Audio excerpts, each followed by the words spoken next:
I believe that your sketchbook has enormous potential to record and illuminate the world. And that can be in simple ways, like recording what you eat.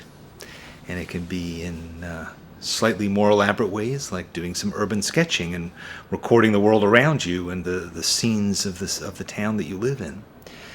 It can also record the important events in your life, the positive and negative. You can do drawings of your children when they're little. You can do drawings of your dog when it's old. You can record people in hospital. You can do drawings of people in the news and record your thoughts about them. Your sketchbook is an opportunity really to turn the lens, as it were, onto what matters in your life, what matters in the world around it. And you can think of art making as a pastime, as an entertainment, as something to do when you have spare time. Or you can increasingly move it towards the center of your life as your constant companion. I think it's like your camera. There was a time when we took photographs on the holidays, when our family gathered together, and we took pictures at summer vacation. And that was kind of the extent of it. But now we carry cameras with us all the time, and so we record everything that happens. And I think if we're in both a mundane, people taking Instagram shots of the dessert that they ordered, but also life and death situations we've seen, where people are doing things on Facebook Live where they're recording police incidents and worse. So the medium itself, the sketchbook as a tool, is incredibly flexible and can be as important as we will let it. And so we can think of ourselves as Sunday painters, or we can think of ourselves as chroniclers of our lives. And I want to talk today about war, and I want to talk about artists at war, sketchbooks at war. And there's a surprising history of sketchbooks at war, because there are a lot of situations where an artist's depiction of an extreme situation was in a way more reliable and accurate than a photograph might be. Or it was certainly considered as important. And that has been true since before the camera, but it continues to be true today. And I want to show some examples that are both historical and also contemporary. I want to start by showing you this book, which is from 1945. It's called the GI Sketchbook, and it was published by Penguin, but it was really published for the soldiers and the people back home. And the U.S. military had a lot of artists that were in uniform and that were sometimes quite well-known and successful artists, and they were sent. This is a list of all of them and their rank and a bit of their biography. And they were sent to the front, sometimes specifically to record things as artists, and sometimes they were, infantrymen or something else, and they brought their sketchbooks with them. So this book is divided into sections depending on the part of the military that the artists were in. The army, here we see barracks and training and so forth, stateside. And then just the routine, the humdrum of military life. And then we begin to see quite high quality paintings sometimes, but then there are other things that are just more impressionistic and spontaneous drawings of soldiers, and beautiful drawing of a jeep gathering twigs and branches, right, for fire or for construction. Soldiers sitting around waiting Soldiers spend a lot of time doing that, waiting and then suddenly bursting into action. Here's a little trompe-l'oeil of letters from home, barracks.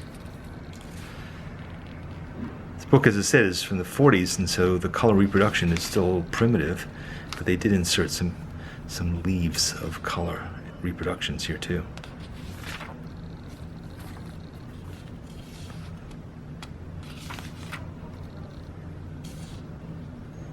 Here's a sort of piece of propaganda, and here's some portraits, formal portraits. But clearly this was considered important, right? I mean, these are drawings done in India, I think.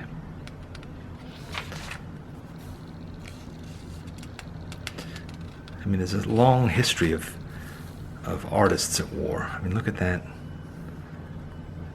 Strafing simulated. That's terror in that guy's face. German soldiers, prisoners of war. So, you know, from all over the world, right? Because, you know, that's where the U.S. was all over the world. The war was being fought everywhere. Look at this beautiful drawing of a man wearing Polaroid glasses to look for enemy aircraft in the sky. You know, we think of photographs in World War II, right? We rarely think of how much art was created. I mean, we rarely think of it in terms of art. But a lot of this art is capturing moments that would have been, you know, these pictures are bigger than a single moment somehow, right? Capturing the feelings of being a soldier or being a sailor, of a battle, of the power and size of these giant cannons on a destroyer.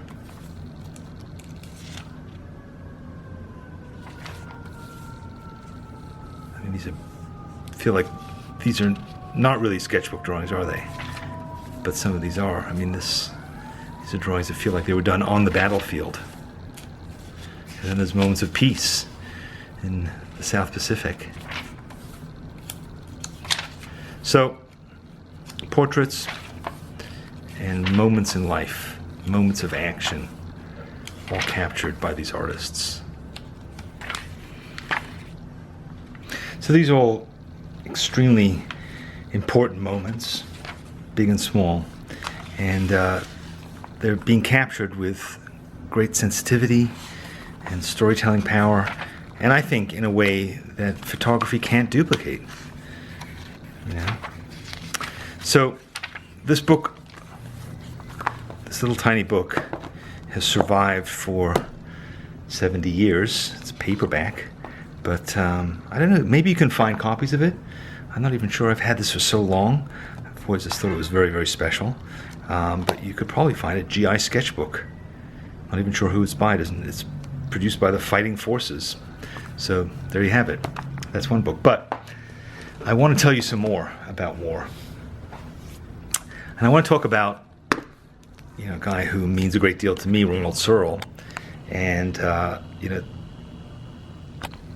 Ronald Searle is of the same generation. You know, Ronald, he just died a couple of years ago, but he was born in the 20s, and he volunteered to go into the armed forces fairly early on, and not long after he was there, he was in Singapore. He was British, of course, but he was stationed in Singapore, and in the early 1940s, 41, I think it was, he was captured. So here's some couple drawings that he did while he was, you know, still in training and then going over on a troop ship.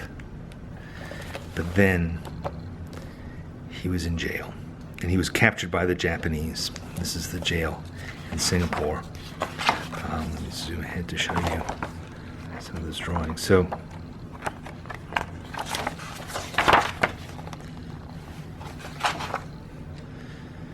this is a drawing they did of a corpse caught up on the barbed wire who tried to escape.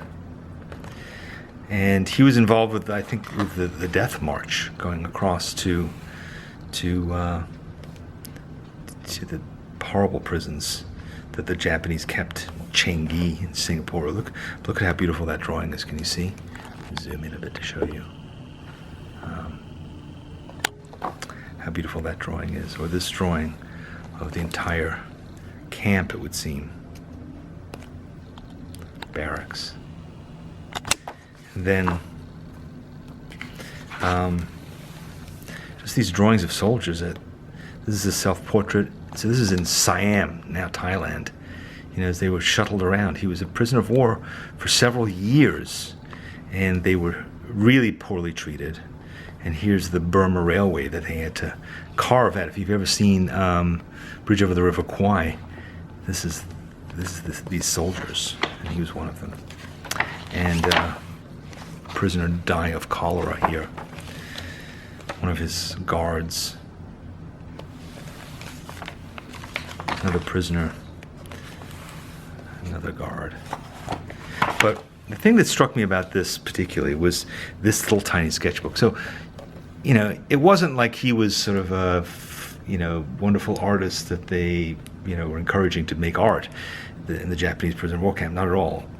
His drawings were secrets, and he made these little tiny sketchbooks that he carried around with him. This is a sketchbook where he was just still having ideas for cartoons, but that was sort of slowly to go away and to be replaced by this tiny little drawing sketchbook. This is this is, I think, literally the size of it. So it's kind of much bigger than my thumb. And this sketchbook was designed that he could swallow it if necessary. So if they just dug it up and he was getting in trouble, he could swallow this little tiny sketchbook, but fortunately he saved it. And he would do drawings like this for his fellow prisoners, where he would draw their fantasy dinners, in this case roast turkey and breakfast with poached eggs and all the fixins and all the trimmings was made there. And then finally he was let out. So he spent several years. There's in fact a book which I don't own, which is entirely his drawings, but I thought I would just show you a little taste of that. Again, another way that an artist captures this moment. This is a book that is called this is a book about London after the Blitz. So as you probably know, London was severely damaged during the war by the German bombing. And this artist went around and he made this book called Bombed London, which are drawings that he did. Hanslip Fletcher, buildings drawn during and right after the war, of bombed out buildings, destroyed, completely destroyed. See St. Paul's through there.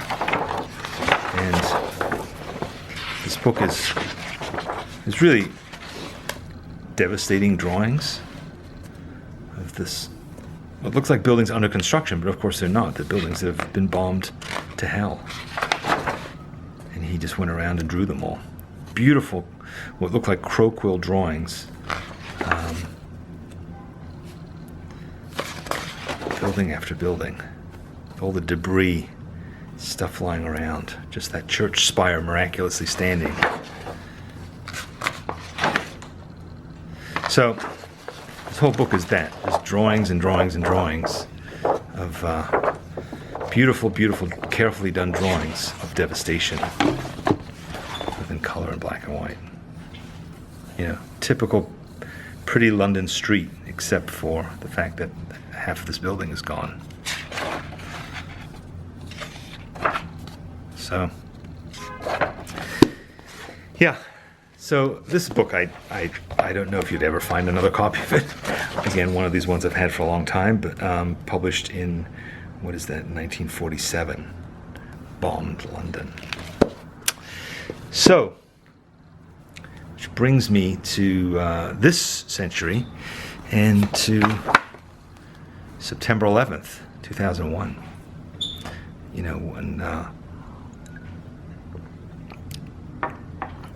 When when the attacks happened on the World Trade Center and on the Pentagon. And Veronica Lawler, one of our teachers, she made this book of drawings. I remember on 9/11, the last thing I could think of to do was drawing. I didn't even take photographs. I lived not far from the World Trade Center, and I just couldn't imagine it. But Ronnie went out there, and she did these drawings, many of them literally on September 11th, 12th, and the month or so afterwards. And this book is that, of just what it's like for people. I mean, this is people standing in the street in Union Square at the moment that the planes hit. People's reactions, the chaos, and her story goes along with it, as she talks about how she felt as a New Yorker and as an artist, seeing this and being part of it. It's Washington Square Park, which is a block from here. And in fact, that's my building. That's where I live. So you can see how close that was.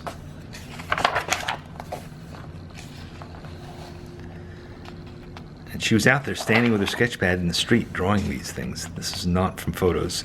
This is of the moment, of just people in disbelief, people trying to find their loved ones, first responders.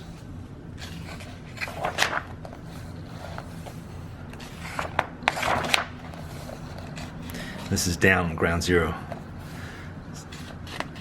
No, this is not. This is St. Patrick's Church with the crowds outside. This is down Ground Zero. I remember this so vividly, going down there and seeing these fingers of steel reaching to the sky. They used to be on the top of those buildings. Again, Union Square, people gathering to light candles and to share their thoughts, writing, sharing poetry. Now, press conferences, more first responders, volunteers down in Ground Zero helping out, coming from all over the country to help out, to move stuff out, to uncover these destroyed fire engines, all the first responders that were there. Funerals, and this is describing a friend of hers whose husband had been a fireman, and he was killed, one of over 300 firemen who was killed on that day. And just the funeral, the bagpipes, so many bagpipes around that time. And so that book, very sad, but also capturing that moment in a way that was really important. I mean, this is an incredibly important piece of history, and she's capturing it in a way, again, that only an artist can, what it's like, what matters, what's going on. And it's the final book I want to show you by Steve Mumford. It's called Baghdad Journal. And you remember in the beginning of the war in Iraq and Afghanistan that photographers, journalists would be embedded with the troops, and they would go into action with them. Steve Mumford, a watercolorist, was embedded, and he went in and he traveled across occupied Iraq, and he made drawings and watercolors right there on the ground of what life was like, of all of the things that were going on, what it was like to be with a soldier in a Humvee, and the people who lived there, what was their life like. He was also concerned with artists, what was going to happen with them and their work. Is it all going to be destroyed? People's lives changed, upheaval. Beautiful ink wash drawings, sepia tone, watercolors. I mean, it's sort of incredible, right, that he was able to accomplish it. I'm just going to show you one side of this book because there's a lot of it, but focus on one page. But these drawings, beautiful, beautiful drawings. Some done from photographs that he took on the scene. He he told us about that there were times when it was just impossible to draw right then and there.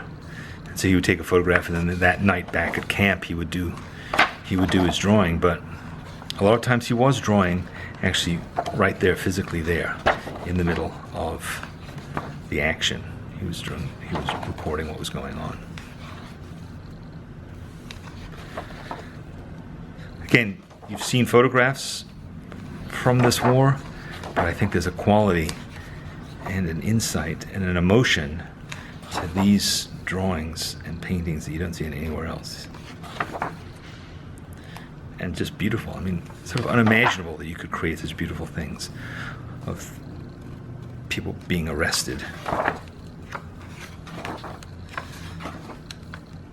and artists and so forth. So this book is full of lots of amazing depictions of this battle over the first 2 or 3 years. He went back multiple times to record the action, and he created this beautiful book. Steve Mumford, Baghdad Journal. So, serious stuff, important stuff, important sketchbooks, historical documents, records of how the artist felt, and records of how we all felt, capturing, really important for the moment, and also important for those of us who come by decades, even centuries later, to be able to see and to feel what it was like to be in war. It's very important to understand the consequences of war, the incredible effect that they have on everybody's life, from those who are on the battlefield to those whose homes are destroyed, to those who are on the other side of the world but are connected. And I think it's something that we will never take for granted, of course. No matter where we stand politically, none of us want to be involved with war, but I think artists, there have been, historically, certainly been artists who have celebrated war and celebrated victories and have captured, Napoleon's conquest, let's say, or going back even further to Etruscan times. There have been times where the powers that be used artists to depict their valor and their power and their conquest. But I think for all of us, though, we all recognize the consequences of war, and artists and their sketchbooks are a crucial part of helping us to remember that, helping us to remember from conflict to conflict that war is bad for all of us. And sometimes it takes beautiful art, heartfelt art, to capture that, to show us what it's like to be in war and what it's like to suffer the consequences. So I hope that nobody watching this is ever going to have to be in that situation.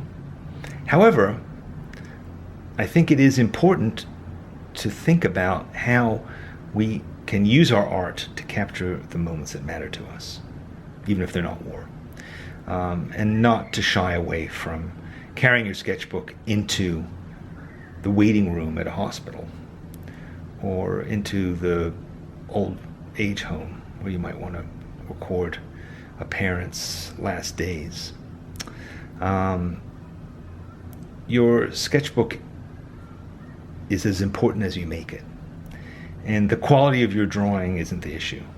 As you can see, a lot of these artists are extremely accomplished, but I think what really distinguishes their work is the integrity, the authenticity, the passion, the empathy, the feelings that they have as they make their work. And that's really what matters, is to be true in what you do and to record what matters. Every day matters, somebody once said. And every page in your sketchbook matters too. So try and make it matter. Try and make it significant. Try it. Don't be afraid. You don't have to share it on social media. You don't have to share it with anybody. Maybe one day your great-grandchildren will come upon it and they will recognize it for what it is. But make your art count. Thanks very much for joining me this week at Sketchbook Club, and I'll see you again next time, hopefully with something lighter, more chipper. and more upbeat. Thank you. Bye-bye.